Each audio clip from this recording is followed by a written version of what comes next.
This week on ICN, the stories you should have heard but didn't. Congress wants the IRS to enforce the new healthcare plan. FDIC reserve getting low, while more bank failures are on the way.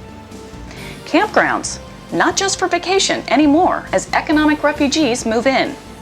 Hollywood produces another cult of personality advertisement for Obama. Those stories and more next on Informed Citizen News.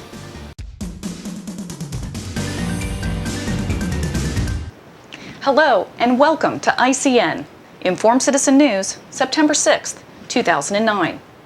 With all the talk about the proposed healthcare plan and whether it is or isn't socialism, maybe Americans should be thinking about who will enforce the new healthcare system. Under the various proposals now on the table, the IRS would become the main agency for determining who has an acceptable health insurance plan, for finding and punishing those who don't have such a plan, and for subsidizing individual health insurance costs through the issuance of tax credits. A substantial portion of H.R. 3200, the House Healthcare Bill, is devoted to amending the Internal Revenue Code in order to give the IRS the authority to perform these new duties. On your 1040 tax return, you would be required to attest that you have acceptable coverage. The IRS would need a way to check your claim for accuracy. Under current plans, insurers would be required to submit to the IRS something like the 1099 form, in which taxpayers report outside income. The IRS would then check the information it receives from the insurers against what you have submitted on your taxes. The IRS, right there in the doctor's office with you. There's a saying that rings true: the bigger government gets, the less freedom you have. This year, there was a little noticed report put out by the Health and Human Services Department that outlined the financial troubles of Medicare. Of course, it is well known that most government programs are not financially solvent. But Medicare, the third largest expenditure in the federal budget, is projected to spend more money than it receives in taxes. The report states the Medicare Hospital Insurance Trust Fund does not meet the short-range test of financial adequacy. The trust fund, built from previous surpluses, is projected to be exhausted by 2017, if not sooner, based upon deteriorating economic conditions. Politicians pretend to keep promises, but are too cowardly to raise taxes or cut benefits. And Americans keep letting them get away with it. Pfizer Inc. agreed on Wednesday to plead guilty to a felony violation of the Food, Drug, and Cosmetic Act for misbranding Bextra with the intent to defraud or mislead. Pfizer will pay a record $2.3 billion to settle allegations it improperly marketed 13 medicines.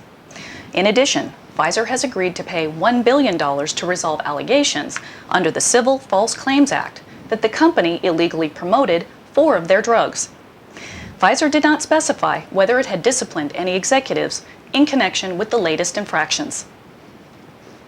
The default rate on commercial mortgages held by U.S. banks more than doubled in the second quarter from a year earlier, as falling rents and occupancies don't provide enough cash flow for commercial property owners to make loan payments.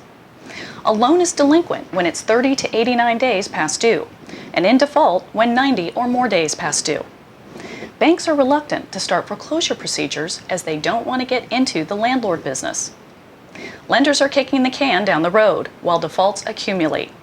The banker's strategy for commercial real estate defaults is to try to ignore the problem until it goes away.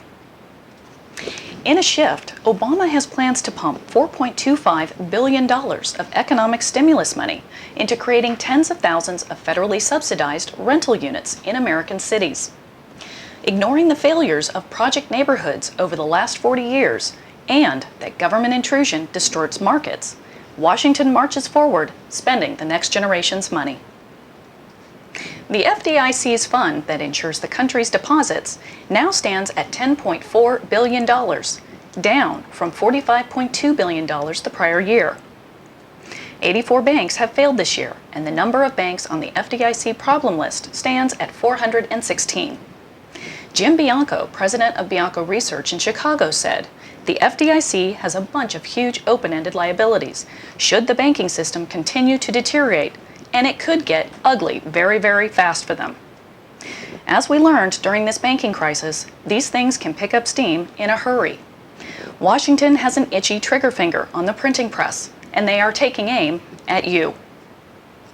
Columnist Matt Taibbi called out the New York Times this past week for their misleading article that indicated the government was making money on the bailout. He said that the way the New York Times and the Fed game the analysis is sort of like calculating the returns on a mutual fund by only counting the stocks in the fund that have gone up and ignoring the ones that have fallen.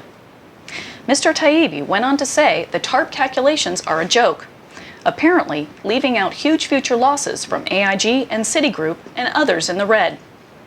The Fed's decision to brag publicly about the few loans that are actually performing is sort of scary.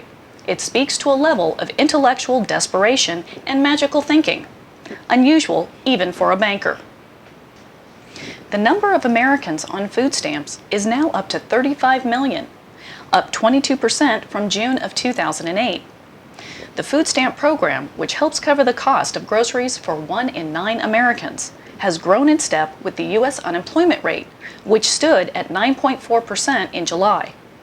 Unemployment has risen to 9.7% since July and is expected to go over 10% in the next few months.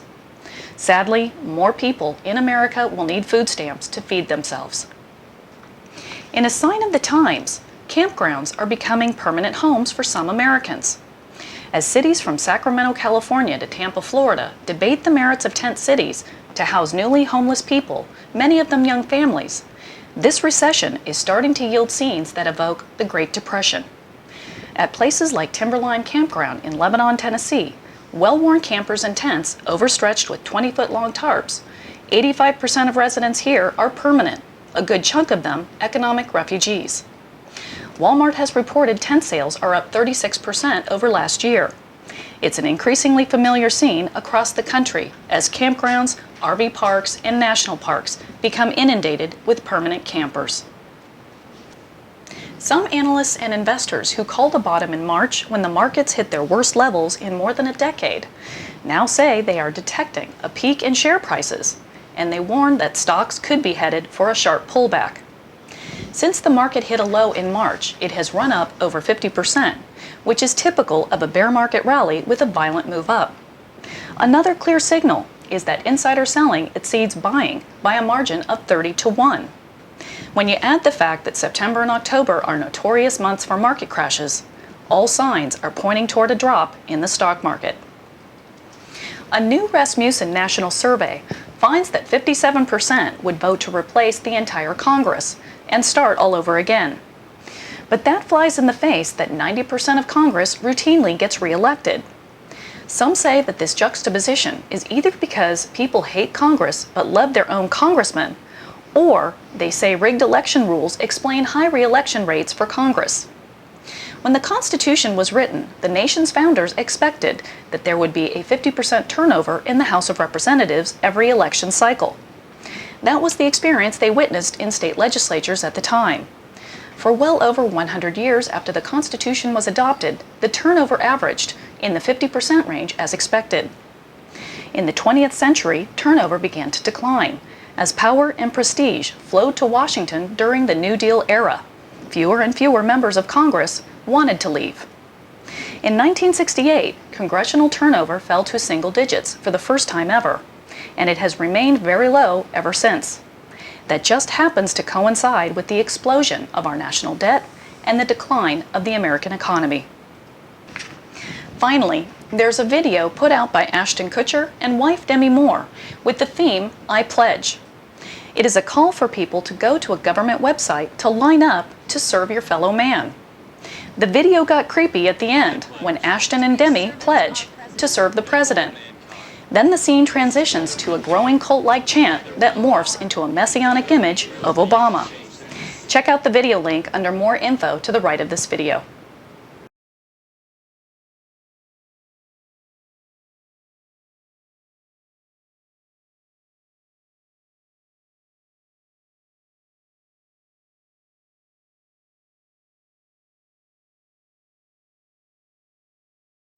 Thank you for joining ICN this week.